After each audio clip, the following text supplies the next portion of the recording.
Hello, কেমন আছো তোমরা সবাই? আমি প্রিয়াঙ্কা। আমার আর একটি ভিডিওতে তোমাদেরকে অনেক অনেক স্বাগত।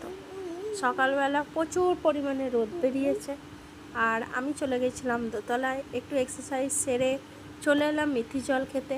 না, মেথি জল খেয়ে পরোটা খাইনি, পরোটাটা বাড়ির সবার জন্য বানিয়েছিলাম। আমি একটু তুলসী পাতা আর জল খেয়েছিলাম পরে, কারণ আমার প্রচণ্ড ঠান্ডা লাগার ধার, সেজন্য তুলসী পাতাটা আমি এখানে নাইটির এই ফুলের ডিজাইনটা দেখাবো ভাবলাম, হলো না। সকালবেলা আলতা পরেছিলাম আর চলে গেছিলাম ফুল তুলতে। আমি এই এক সপ্তাহ ধরে চেষ্টা করি সকালবেলা এক্সারসাইজগুলো সারার পরে স্নান টান করে একদম ফ্রেশ হয়ে নিতে, তাহলে খুব মনটাও ভালো থাকে। এই যে দেখতেই পাচ্ছ, স্নান করে ফ্রেশ হয়ে আমি গেছিলাম ফুল তুলতে। একটু ফুল তুলে ঠাকুরের পুজো করে নিলাম, আর পুজো করে নেওয়ার পর যেটা প্রত্যেক দিনের কাজ থাকে, বাচ্চার খাবার তৈরি করা, তাকে পড়তে বসানো, এই সংসারের টুকিটাকি কাজ, সেগুলো করছিলাম।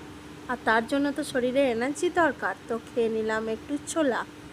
অনেকক্ষণ ধরে বসে বসে ছোলাটা খাওয়ার পর এই দেখো রুমটা পরিষ্কার করে নিয়েছি, বিছানা সুন্দর করে গুছিয়ে নিয়েছি। বিছানাটা সকালবেলা না গোছালে মনটা ঠিক ভালো লাগে না। আর তার মাঝে এই যে ওমবাবু ঘুম থেকে উঠেই তার ব্লক নিয়ে খেলতে বসে গেছে, আর আমি চলে গেলাম সোজা রান্নাঘরে। এদিকে ওমের খিচুড়ি বসিয়েছিলাম আর ওদিকে আমাদের ভাত। আর তারপর ওকে একটু পড়াশোনা করালাম। আর ছেলেদের যত গল্প, যত রকমের বকা ধকা মার, সব কিছু পড়াশোনার সময়ই থাকে।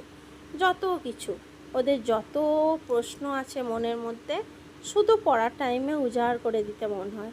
আর যখন টিভি দেখে তখন আর তোমার সাথে কথা বলার ওদের সময় হয় না। তো যাই হোক, ওকে অনেকক্ষণ ধরে পড়ালাম। তারপরে এই দেখো, আজকে একদম সোজা দুপুরবেলায় লাঞ্চের থালি দেখালাম। চিকেন কষা, একটু স্যালাড আর একটু পটল আলুর তরকারি ছিল, আর আমড়ার চাটনি। তো টাটা, দেখা হবে কালকের ভিডিওতে। সবাই ভালো থেকো, সুস্থ থেকো।